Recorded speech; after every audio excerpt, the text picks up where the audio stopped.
अस्सलाम वालेकुम। उम्मीद करते हैं आप सब खैरियत से होंगे। रमज़ानुल मुबारक का दूसरा रोज़ा और पहला जुम्मा बहुत बहुत मुबारक हो। तो आज मैं सीख कबाब बना रही हूँ। उसके लिए मैं आपके साथ अपनी रेसिपी शेयर करूँगी। उसके लिए मैंने कुछ मसाले लिए हैं, साथ ही मैंने सौंफ और ज़ीरे को पीस लिया था, वो रखा हुआ है। प्याज चॉप कर लिया, हरी मिर्ची चॉप कर ली, लहसुन अदरक का पेस्ट है और आधा किलो मेरे पास कीमा है।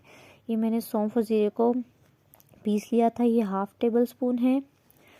साथ ही मैंने एक प्याज को चॉप कर लिया था, उसको अच्छे से मैंने चॉप कर लिया और साथ ही उसको मैंने निचोड़ कर पानी निकाल लिया था ताकि पानी ना छोड़े चिकन में।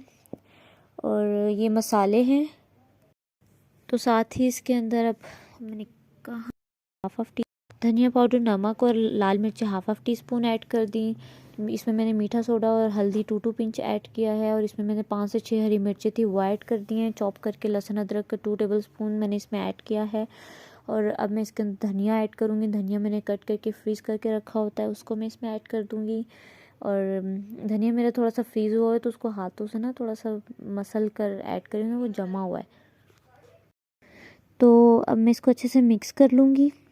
इसको आपने अच्छे से मिक्स करना है कि इसमें किसी चीज़ से गुठली ना रह जाए। लाइक इसके अंदर आपको नमक या मिर्चें या कुछ भी मोटा मोटा ना रह जाए खाते हुए आपके मुंह में और टेस्ट सारा ख़राब हो। ठीक है, तो इसको आपने अच्छे से मिक्स कर लेना है।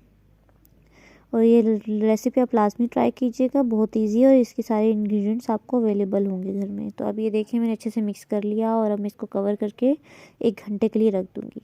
तो 1 घंटा हो चुका है। अब मैं एक पानी लूँगी, प्याली में पानी लेना है, उसको हाथों पे अच्छे से लगा लेना है ताकि मसाला आपके हाथों को ना चिपके।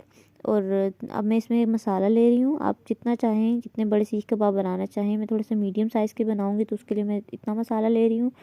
और इसको मैं अच्छे से हाथों से इसको एक बॉल टाइप बना लूँगी अच्छे से ताकि ये टूटे ना, अंदर से भी अच्छे से ये चिपक जाए सारा मसाला। इसको 1 मिनट के लिए मैं अच्छे से इसको ऐसे बाती रहूँगी ताकि इसका मसाला सारा अच्छे से चिपक जाए। तो अब मैं इसके साथ लूँगी सीख और उस सीख के अंदर इसको लगाऊँगी और बहुत आराम से तरीके से लगाएंगे, प्यार से इसको लगाएंगे। जितने आप नरम हाथ इसके लिए यूज़ करेंगे उतना अच्छा ये सीख पे चिपक जाएगा। साथ ही मैंने पैन रख दिया है फ्लेम पे ताकि पैन गर्म हो जाए। तो तब तक मैं बाकी सीखों में भी लगा लेती हूँ। तो बस अब ये लग रहा है, ये बहुत इजी रेसिपी है और बहुत मज़ेदार बनते हैं। ये आप लाजमी ट्राई कीजिएगा और मुझे कमेंट बॉक्स में भी लाजमी बताइएगा।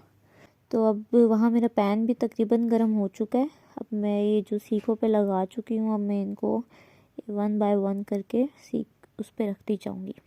और ये मैं स्टीम के साथ बनाऊँगी, ना मैं इस पर ज़्यादा ऑयल यूज़ करूँगी और ना ही मैं इसको पैन के अंदर ऑयल डाल के और इस तरह से फ्राई करूँगी। नहीं, मैं इसको स्टीम से बनाऊँगी। इसकी स्टीम से ही बहुत अच्छा कुक होता है ये। और इसको मैं ब्रश की मदद से इस पर ऑयल लगाऊँगी थोड़ा थोड़ा और ये अंदर से खुद ही ये कुक होता जाएगा स्टीम की मदद से और पानी छोड़ता जाएगा, साथ साथ ही कुक भी हो जाएगा। और इसी तरह मैं बाकियों को भी आहिस्ता आहिस्ता करते हुए रखती जाऊँगी। मैंने बाकी सब भी रख लिए हैं। अब मैं इस पे ऑयल भी लगाऊंगी और साथ साथ इसको मैं फोल्ड भी करती जाऊंगी ताकि सब जगहों से अच्छे से ये कुक हो जाए। तकरीबन कुक हो चुके हैं और बहुत ही मज़ेदार खुशबू आ रही है। तो इसको तकरीबन 1 से 2 मिनट और लगेंगे और ये बहुत अच्छे से कुक हो जाएंगे, बहुत जूसी बने हैं।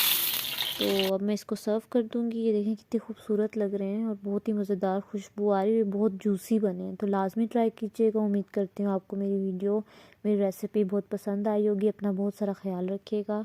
अल्लाह हाफिज़।